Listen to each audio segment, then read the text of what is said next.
آپ دیکھیں دوسرے کی بات چھوڑیے، آج ایک بھائی اپنے سگے بھائی سے کتنا حسد کرتا ہے، ایک بھائی اپنے سگے بھائی سے کتنا جلتا ہے۔ حافظ ابن قیم نے واقعہ نقل کیا، کہا کہ حسد کی وجہ سے اس دنیا میں جو گناہ ہو رہا ہے وہ حسد کی وجہ سے بہت زیادہ گناہ ہے۔ اور نقل کیا کہ آدم علیہ السلام کے دو سگے بیٹے حابیل اور قابیل، حابیل اور قابیل، انہوں نے قتل کیوں کیا تھا؟ کیا وجہ تھی؟ ایک سگا بھائی اپنے سگے بھائی کو قتل کیوں کر رہا ہے؟ وجہ کیا تھی؟ حسد کیوں آیا؟ جب ان دونوں نے قربانیاں پیش کی، اللہ رب العالمین نے اس کی قربانی کو قبول کر لیا، اس کی قربانی کو قبول نہیں کیا، اس لیے اس کو حسد آ گیا۔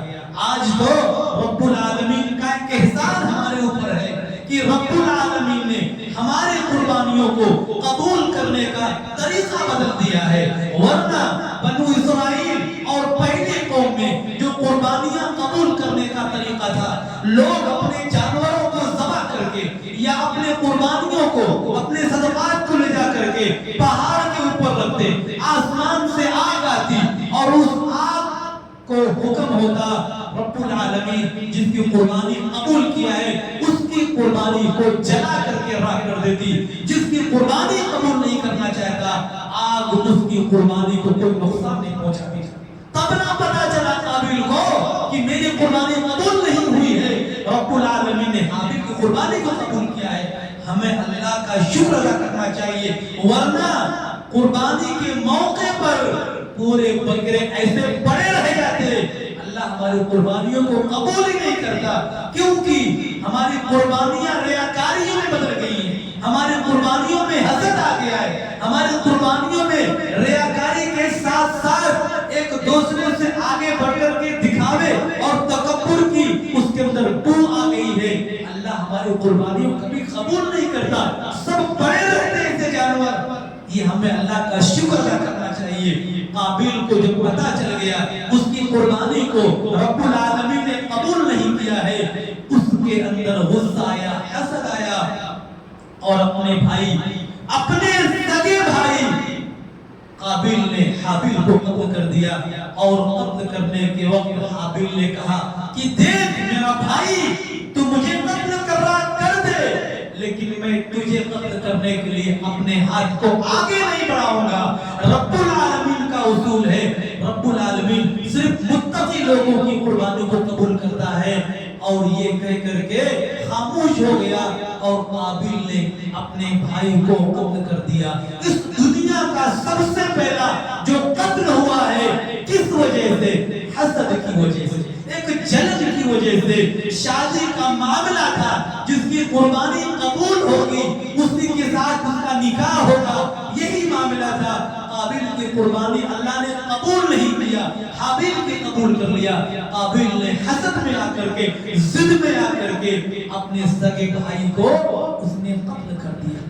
اور قرآن نے ایک اور واقعہ بیان کیا ہے، ایک اور واقعہ بیان کیا ہے کہ دیکھو حضرت یوسف علیہ السلام، ان کے بھائیوں کے اندر اتنا حسد آ گیا، وجہ کچھ بھی نہیں تھی، صرف حضرت یعقوب علیہ السلام اپنے بیٹے یوسف علیہ السلام سے زیادہ محبت کر رہے تھے۔ حضرت یوسف علیہ السلام نے خواب دیکھا تھا کہ میں نے دیکھا ہے کہ انی رأیت احد عشر کوكبا رأیتهم لی ساجدین۔ حضرت یعقوب علیہ السلام نبی تھے، ان کو پتہ چل گیا ان کا مقام بڑا ہونے والا ہے، یہ عظیم الشان بننے والا ہے۔ کہا یا بنی لا تقصص رؤیاک علی اخوتک فیکیدوا لک کیدا، اے میرے پیارے بیٹے تو اس خواب کو اپنے بھائیوں سے نہیں بتانا، کیوں؟ وہ ہنسیں گے، وہ جلن کریں گے، وہ تم سے دشمنی کریں گے، اور ان کے اندر حسد آ جائے گا۔ اور اس کے بتائے بغیر بھی ان کے اندر حسد آیا۔ ایک خوبصورت پیارے معصوم بھائی کو ان ظالموں نے باندھ کر کے، ہاتھ پیر کو باندھ کر کے ایک کنویں میں ڈال دیا، قتل کرنے کی پلاننگ کی، ان کو باپ سے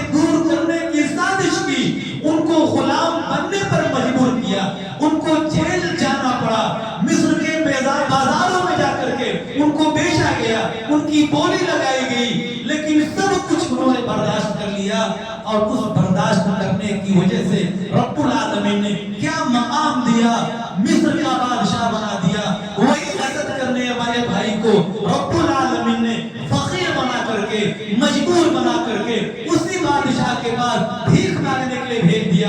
اس میں علماء نے لکھا ہے حسد کرنے والے سے جو حسد کرتا ہے کرنے دو، اس کے حسد کا جواب نہ دو۔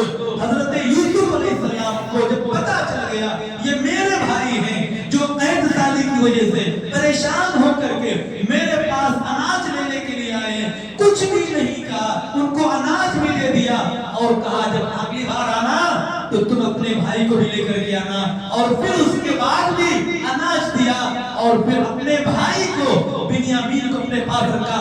لمبا واقعہ ہے لیکن اللہ رب العالمین نے انہی بھائیوں کو جنہوں نے حسد کی وجہ سے، جلن کی وجہ سے حضرت یوسف علیہ السلام کو کنویں کے اندر ڈال دیا اور باپ کے پاس جا کر ناٹک کرنے لگے کہ یوسف علیہ السلام کو بھیڑیے نے کھا لیا ہے۔ اس بھائی نے کیا کیا جانتے ہیں؟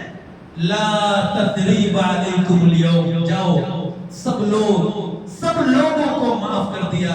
اور قرآن میں یہ دو سگے بھائیوں کی مثال ہو گئی قرآن کے اندر، ایک قابیل اور حابیل کی یا یوسف علیہ السلام کی۔ قرآن نے بھائیوں کا ایک اور تذکرہ نقل کیا ہے حضرت موسیٰ علیہ السلام کا، کہ وہ موسیٰ بھی ایک بھائی تھے نا، انہوں نے اللہ رب العالمین سے کہہ کر کے اپنے بھائی کو نبی کا عہدہ دے دیا، کہا اے اللہ تو میرے بھائی کو میرا وزیر بنا دے، میری زبان میں لغنت ہے، میں صاف بول نہیں پاتا ہوں۔ جب اللہ رب العالمین نے کہا ٹھیک ہے میں نے آپ کے بھائی کو آپ کا وزیر بنا دیا، پھر کیا فرمایا؟ وَشِرِكُهُ فِي أَمْرِي، اللہ جب تو نے بھائی بنا دیا ہے تو اس کے ساتھ، جب اسے وزیر بنا دیا تو اس کے ساتھ تو میرا کام جو ہے نبوت کا اس میں اس کو بھی شامل کر دے۔ ایک بھائی یہ بھی ہے کہ اللہ رب العالمین سے دعا کر کے اپنے بھائی کو نبوت کا درجہ دے دیتا ہے۔ ایک بھائی قابیل بھی تھا جس نے اپنے بھائی کو قتل کر دیا حسد کی وجہ سے۔ ایک سگا بھائی جو یوسف علیہ السلام تھے، ان کے بھائیوں نے اپنے بھائی کو حسد کی وجہ سے قتل کر دیا۔ میرے دوستو میں بتانا چاہ رہا ہوں، میری معزز خواتین، میں آپ سے جو بات عرض کرنا چاہتا ہوں کہ آپ حسد سے بچیں۔ خواتین کے اندر یہ بہت بڑی بیماری ہے، بہت بڑی بیماری۔ ان کے اندر حسد بڑی جلدی آ جاتا ہے، ان کے گھروں کو دیکھ کر کے، ان کے لباس کو دیکھ کر کے، ان کے زیورات کو دیکھ کر کے کہ ان کے پاس ایسا ہے ہمارے پاس ایسا نہیں، وہ ایسی ہے، وہ ایسی ہے، وہ ویسی ہے۔ اللہ کے واسطے حسد سے بچیے، ورنہ حسد کا انجام اچھا نہیں ہوتا ہے۔ حسد کرنے کا انجام ہمیشہ خطرناک ہوتا ہے۔ ایک واقعہ آتا ہے حضرت انس رضی اللہ تعالیٰ عنہ، میری خواتین، میری مائیں اور بہنیں، اس واقعے سے آپ اپنے ایمان کو تازہ کرنے کی کوشش کریں۔ حضرت انس رضی اللہ تعالیٰ عنہ بیان کرتے ہیں کہ ہم مسجد کے اندر تشریف فرما ہیں اور اللہ کے رسول صلی اللہ علیہ وسلم ارشاد فرماتے ہیں کہ ابھی آپ کے درمیان ایک جنتی آدمی تشریف لانے والا ہے۔ تمام کے تمام صحابہ کرام کا معاملہ کیا ہوتا ہے؟ تمام کے تمام صحابہ کرام مسجد کے دروازے کی طرف دیکھنا شروع کرتے ہیں۔ دیکھتے ہیں حضرت سعد رضی اللہ تعالیٰ عنہ مسجد میں تشریف لاتے ہیں، وضو کا پانی ان کے داڑھیوں سے ٹپک رہا ہے اور ایک ہاتھ میں اپنے جوتوں کو اٹھائے ہوئے ہیں۔ صحابہ کرام دیکھتے ہیں حضرت سعد رضی اللہ تعالیٰ عنہ تشریف لاتے ہیں، نماز پڑھتے ہیں، چلے جاتے ہیں۔ دوسرا دن ہوتا ہے، دوسرے دن پھر یہی معاملہ آتا ہے، کہتے ہیں ابھی تمہارے درمیان ایک جنتی آدمی آنے والا ہے۔ تمام کے تمام صحابہ کرام پھر مسجد کے دروازے کی طرف دیکھنا شروع کرتے۔ حضرت سعد رضی اللہ تعالیٰ عنہ تشریف لاتے ہیں، ان کے داڑھیوں سے وضو کا پانی، ان کے ایک ہاتھ میں جوتے۔ 3 دن مسلسل یہ بات، 3 دن تک حضرت عبداللہ بن عمر بن عاص رضی اللہ تعالیٰ عنہ کہتے ہیں کہ جب 3 دن تک ایک آدمی کو جنت میں جانے کی بشارت کو سنا، ان کے دل میں شوق پیدا ہو گیا۔ صحابہ کرام جلتے نہیں تھے، ارے اس کو نبی نے 3 بار کہہ دیا، ہم کو کیوں نہیں کہا؟ وہ تو ایسا ہے ویسا ہے، اس کے اندر یہ کمی نہیں۔ صحابہ کرام کا شوق کیا تھا؟ کون سا ایسا عمل ہے جس نے اسے جنتی بنا دیا ہے؟ عبداللہ بن عمر بن عاص رضی اللہ تعالیٰ عنہ جاتے ہیں اور کہتے ہیں کہ میں آپ کے ساتھ 2-4 دن رہنا چاہتا ہوں، میرے گھر کے کچھ مسائل ہو گئے ہیں، میں آپ کے ساتھ رہنا چاہتا ہوں۔ حضرت سعد بن وقاص رضی اللہ تعالیٰ عنہ نے فرمایا ٹھیک ہے آ جائیے، اور جاتے ان کے ساتھ۔ وہ دن رات ہمیشہ یہی دیکھتے رہتے ہیں، غور کرتے ہیں یہ کون سے ایسی نیکی، کون سی ایسی عبادت جو میں نہیں کرتا ہوں۔ 2 دن ہوتا ہے، واپس آنے لگتے ہیں، کہتے ہیں نماز یہ پڑھتے ہیں، نماز میں بھی پڑھتا ہوں، روزہ یہ بھی رکھتے ہیں، روزہ میں بھی رکھتا ہوں، تلاوت یہ بھی کرتے ہیں، تلاوت میں بھی کرتا ہوں، قرآن یہ بھی پڑھتے ہیں، ہر کام جو کرتے میں کر رہا ہوں۔ کوئی ایسی چیز مجھے سمجھ میں نہیں آئی جو کرتے ہو میں نہ کرتا۔ جانے لگے تو کہا اے سعد سنیے، میں آپ کے پاس جس مقصد کی وجہ سے آیا تھا، مقصد اصل میں یہ تھا کہ نبی نے 3 دن آپ کو جنت میں جانے کی بشارت دی تھی۔ اس بشارت کو سن کر کے میرے دل میں شوق پیدا ہوا کہ اس عمل کے بارے میں مجھے جانکاری ہو کہ وہ عمل کون سا ہے۔ لیکن کچھ نیا مجھے نہیں لگا، اس کے لیے میں واپس جا رہا ہوں۔ وہ جانے لگے، کہا اے عبداللہ بن عمر بن عاص ادھر آؤ، جو عبادتیں تم نے دیکھی ہیں وہی عبادتیں میں کرتا ہوں، کچھ اور نہیں ہے عبادتیں۔ لیکن ہاں ایک بات سن لو، میرا دل جو ہے نا بڑا پاک اور صاف ہے، میں کسی سے حسد اور جلن نہیں کرتا، میں کسی سے دشمنی نہیں کرتا۔ کسی کو اللہ تعالیٰ نے مال سے، دولت سے، اولاد سے، گھر سے نوازا ہے، مجھے اس پر حسد نہیں ہوتا، کسی سے نفرت نہیں، میرا دل پاک صاف ہے۔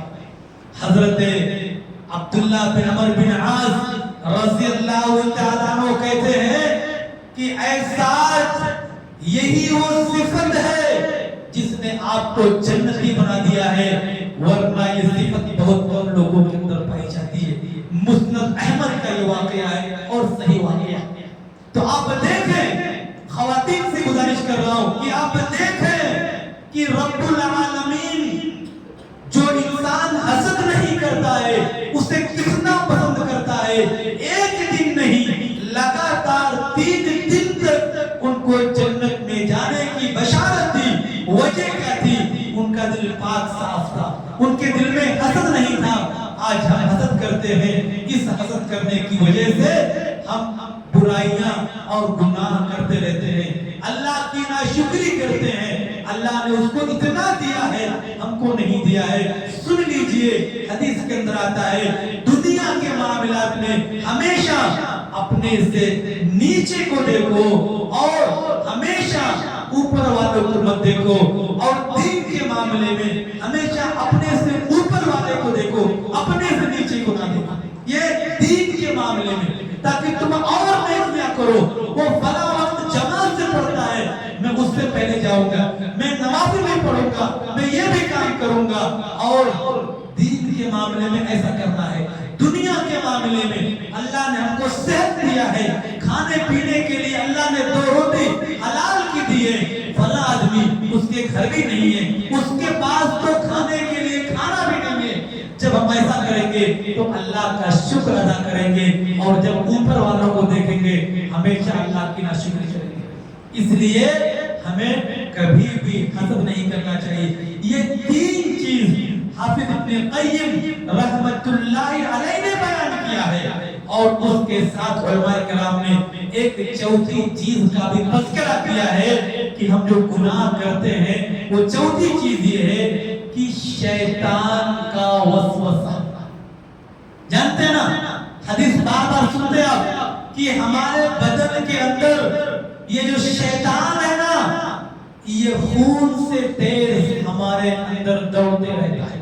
ہمارے اندر کب ہم کو غفلت میں پائے, کب ہم کو سستی میں پائے اور ہم سے گناہ کرانے کے لیے ہم کو آمادہ کر دے. بہت سارے واقعات ہیں ایسے, اور وہ اتنی کوشش کرتا ہے کہ رسی لے کر کے شام کے وقت جب سونے جاتے ہیں ہمارے سر پر لے جا کر کے رسی سے 3 گانٹھ لگاتا ہے.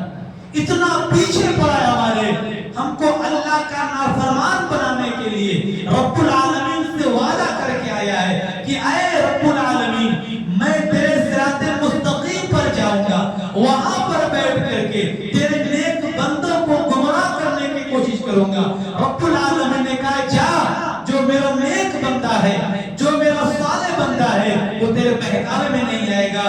تیرا کوئی بھی ہتھیار اس کے اوپر کارگر نہیں ہوگا کیونکہ وہ میرا نیک اور خالص بندہ ہے. پھر بھی ہم سستی کر دیتے ہیں, وہ سستی نہیں کرتا ہے.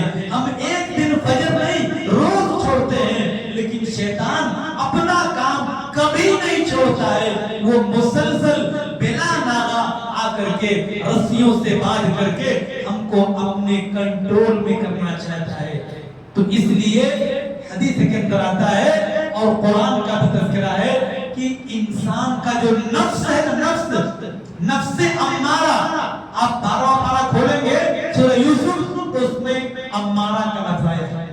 ان النفس لامارۃ بالسوء, انسان کا جو نفس امارہ ہے نا یہ انسان کو گناہ کرنے پر, گناہ پر آمادہ کرنے پر, گناہ کو خوشی خوشی کرنے پر, شیطان کے بہکاوے میں آ کر کے گناہ کرنے کے لیے ابھارتا ہے.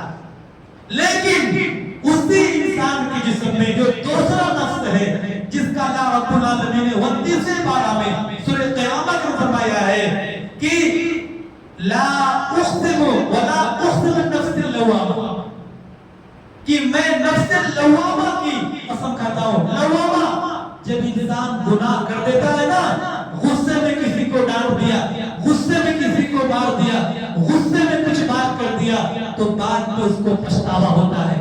ایسا نہیں کرنا چاہیے تھا, یہ تو غلط ہو گیا ہے, اس طریقے کی بات مجھے نہیں کرنی چاہیے تھی. اس کا نفس جو لوامہ ہے وہ ملامت کرتا ہے, ڈانٹتا ہے اس کو. اور نفس کی جو تیسری قسم ہے وہ نفس مطمئنہ, جو 30ویں پارہ سورہ فجر کے اندر یا ایتھا النفس المطمئنہ ارجعی الی ربک راضیۃ مرضیہ. یہ نفس مطمئنہ کا کام کیا ہوتا ہے, وہ بڑی مطمئن رہتی ہے جب آدمی اچھا کام کرتا ہے, نبی کے مطابق زندگی گزارتا ہے, رب کے اشارے پر چلتا ہے اور گناہوں سے بچتا ہے اور نافرمانیوں سے دور رہتا ہے, اس کا نفس مطمئن اور مطمئن رہتا ہے. تو یہ 4 چیزیں یعنی 3 چیزیں حافظ ابن قیم رحمت اللہ علیہ نے ذکر کی ہے اور چوتھی چیز کو علماء کرام نے ذکر کیا ہے. آپ اپنی زندگی میں یا کسی کی زندگی میں جو گناہ ہو رہا نا, آپ ڈھونڈ لیجئے یہی 4 چیزیں آپ کو ملیں گی. کوئی حسد کی وجہ سے گناہ کرے گا, کوئی تکبر کی وجہ سے گناہ کر رہا ہے, کوئی لالچ کی وجہ سے گناہ کر رہا ہے, اور کوئی نفس امارہ اور شیطان کے بہکاوے میں آنے کی وجہ سے گناہ کر رہا ہے. لیکن میری خواتین, میری ماں اور بہنوں اور میرے دوستوں, میں آپ کو بتا دوں, ہم اگر یہ گناہ کرتے رہیں گے اس کا نقصان کیا ہوگا, سب سے بڑا نقصان ہماری روزی روٹی کا ذریعہ نہیں ہو جائے گا. جس گناہ اور جس لالچ میں ہم پڑ کر کے رب العالمین کو نافرمان کرتے ہیں, مسجدوں سے دور ہو رہے ہیں, اسی رب نے اپنے نبی پر وحی کر کے جبرائیل کے ذریعہ سے نہیں, وحی خفی حدیث کو اس کو بھی وحی کہا جاتا ہے. کہتے ہیں ان الرجل لا یحرم رزق بخطیۃ یعملھا۔ ابن ماجہ کی صحیح روایت ہے کہ آدمی اپنے گناہوں کی وجہ سے اپنے روزی روٹی سے محروم ہو جاتا ہے، اس کی نوکری چلی جاتی ہے، اس کا جاب ختم ہو جاتا ہے، اس کا بزنس کم ہو جاتا ہے، کہیں پر کام کر رہا کمپنی بند ہو گئی ہے، کچھ کام میں لگا تھا کام ختم ہو گیا، چھوٹ گیا کسی نہ کسی طریقے سے۔ کیوں؟ اس کے گناہ کی وجہ سے، اس کے غلطی کی وجہ سے۔ اور جو نعمت رہتی ہے وہ نعمت اللہ رب العالمین چھین لیتا ہے۔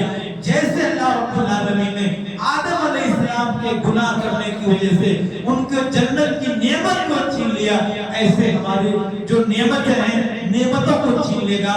اور اس کے ساتھ ساتھ گناہ کرنے کا ایک نقصان یہ ہوگا کہ زندگی بھی ہماری بڑی عجیب، بڑی پریشانی والی زندگی بن جائے گی۔ خود اللہ رب العالمین نے فرمایا ہے کہ فَإِنَّ لَهُ مَعِيشَةً ضَنْكَ، کہ ہم اسے دنیا میں تو اس کی زندگی کو تباہ اور برباد کر دیں گے، اس کے ساتھ ساتھ ہم آخرت میں بھی اس کا جو حشر کریں گے بڑا خطرناک کریں گے۔ اور اس کے ساتھ ساتھ جو سب سے بڑا گناہ ہے، گناہ کرنے کا آج نہیں ہم کو سمجھ میں آئے گا، ہم نیکیاں کر رہے ہیں، نیکیوں کے ساتھ گناہ بھی کر رہے ہیں، لیکن یہ گناہ آج ہم کو پتہ نہیں چل رہا ہے۔ میدان محشر میں رب العالمین کے پاس کچھ ایسے بندے آئیں گے جن کی نیکیاں بڑے بڑے پہاڑ کے مانند ہوں گی، بڑے بڑے پہاڑ کے، تہامہ کا حدیث کے اندر آیا ہے، تہامہ پہاڑ کے برابر ہوں گی، لیکن اللہ رب العالمین ان کی نیکیوں کے پہاڑ کو ایسے ہوا میں اڑا دے گا، ہوا میں اڑا دے گا۔ پوچھا صحابہ کرام سے کہ صحابہ کرام نے کیا معاملہ ہے، کیوں ایسا ہوگا؟ تو کہتے ہیں وہ بھی تمہاری طریقے سے نیک کام کرنے والے، قرآن پڑھنے والے، لوگوں کے سامنے اچھا رہنے والے، لیکن جب تنہائی میں رہتے تھے، اکیلے میں رہتے تھے تو حرام کام کرتے تھے، گناہ کر لیتے تھے۔ آج یہ موبائل، اس موبائل میں ہر انسان کو، لڑکے کو، لڑکی کو، مرد کو، عورت کو، اس نے خلوت میں، تنہائی میں گنہگار بنا کر کے رکھا ہے، ہم سے گناہ کرا رہا ہے اس موبائل کی وجہ سے۔ آپ سمجھ لیجئے تہامہ پہاڑ کے برابر ہماری نیکیاں برباد ہو سکتی ہیں، کیونکہ حدیث کے الفاظ ہیں کہ جب وہ اکیلے میں ہوتے تھے تو وہ حرام چیزوں کو حلال سمجھ لیتے تھے، جب وہ اکیلے میں ہوتے تھے گناہ کے کام کرتے تھے۔ اس لیے اللہ رب العالمین ان کی تمام نیکیوں کو ہوا میں اڑا دے گا۔ اس لیے میں بتانا چاہ رہا ہوں کہ ہم کو اللہ رب العالمین نے سنبھلنے کا، سدھرنے کا، سدھار لانے کا ایک موقع دیا ہے۔ یہ زندگی جو ہے پانی کا بلبلا ہے، کب ختم ہو جائے کچھ پتہ نہیں ہے۔ آپ انتظار مت کیجئے کہ جب ہم عمر والے ہو جائیں گے، بوڑھے بن جائیں گے، توبہ کر لیں گے، اللہ سب معاف کر دے گا، اس کا انتظار نہیں کرنا ہے، گناہ سے بچنا ہے۔ اگر گناہ ہو جائے کبھی، ہم انسان ہیں، خطا کار ہیں، غلطیاں ہو جانا یہ بشریت کا تقاضا ہے، لیکن گناہ ہونے کے بعد فوراً ہمیں توبہ کرنا چاہیے۔ اللہ کے محبوب بندوں میں ہمیں شامل ہونے کی کوشش کرنی چاہیے، کیونکہ ان اللہ یحب التوابین، اللہ رب العالمین توبہ کرنے والے، گناہ ہو جانے کے بعد اپنی پیشانی کو رب کے سامنے جھکانے والوں کو اللہ تعالیٰ بہت محبوب اور بہت پسند فرماتا ہے۔ تو ہمیں اللہ کے محبوب بندوں میں بننے کی کوشش کرنی چاہیے۔ تو یہ کچھ مختصر باتیں جو میں آپ کے سامنے بلا ترتیب کے ساتھ پیش کیا، یہ بتانے کے لیے کہ ہم جو گناہ کر رہے ہیں، اس گناہ کے کرنے کے یہی 4 اسباب ہیں۔ اپنی زندگی کو دیکھیے، ہمارا جو گناہ ہو رہا ہے کس وجہ سے ہو رہا ہے؟ تکبر کی وجہ سے ہے، اس کو ختم کیجئے۔ حسد کی وجہ سے اس کو ختم کیجئے، اور پھر اگر لالچ کی وجہ سے اسے ختم کیجئے، شیطان کی وجہ سے، نفس امارہ کی وجہ سے اسے ختم کر کے اللہ کے نیک بندے بننے کی کوشش کیجیے۔ اللہ رب العالمین سے دعا ہے کہ اللہ رب العالمین ہم تمام لوگوں کو قرآن اور حدیث کے مطابق زندگی گزارنے کی توفیق عطا فرمائے۔ اللہ تعالیٰ ہم تمام لوگوں کو حسد کرنے سے بچنے کی توفیق عطا فرمائے۔ اللہ تکبر کرنے سے بچنے کی توفیق عطا فرمائے۔ اللہ لالچ جیسی بری بلا سے ہم کو بچنے کی توفیق عطا فرمائے۔ اللہ شیطان جو انسانوں کا سب سے بڑا دشمن ہے، اس کے مکر سے، اس کے چال سے، اس کی تدبیر سے، اس کے ہر طرح کی قید سے اللہ ہم کو محفوظ رہنے کی توفیق عطا فرمائے۔ اللہ تعالیٰ ہم نے جو باتیں کہیں سنی ہیں، کہنے والے سننے والے تمام لوگوں کو ان باتوں پر عمل کرنے کی توفیق عطا فرمائے۔ اللہ ہمیں جو پریشان ہیں ان کی پریشانیوں کو دور کر دے۔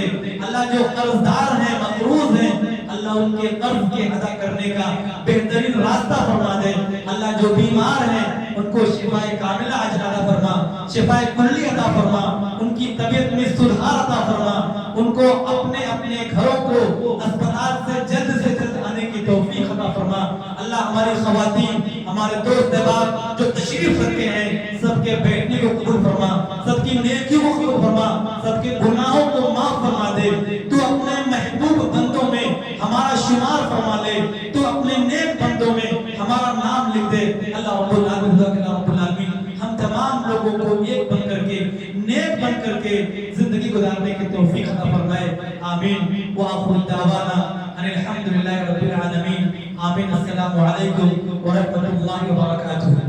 میرا پروگرام مغرب کے بعد ناگ سمندرا میں ہے، ورنہ میں ابھی آپ سے اور کچھ خطاب کرنے کی کوشش کرتا، مجھے ابھی یہاں سے ناگ سمندرا جانا ہے، اس لیے میں نے اپنے موضوع کو ختم کیا۔ کچھ اور بھی بات کرنا تھا لیکن وقت نہیں ہے، اس کے لیے میں معذرت خواہ ہوں۔ انشاءاللہ پھر کبھی موقع ملا آپ یاد کریں گے، انشاءاللہ آپ کے پاس آئیں گے اور پھر قرآن حدیث کی کچھ باتیں کرنے کی کوشش کریں گے۔ اللہ تعالیٰ ہم تمام لوگوں کو قرآن اور حدیث کے مطابق زندگی گزارنے کی توفیق عطا فرمائے۔ آمین۔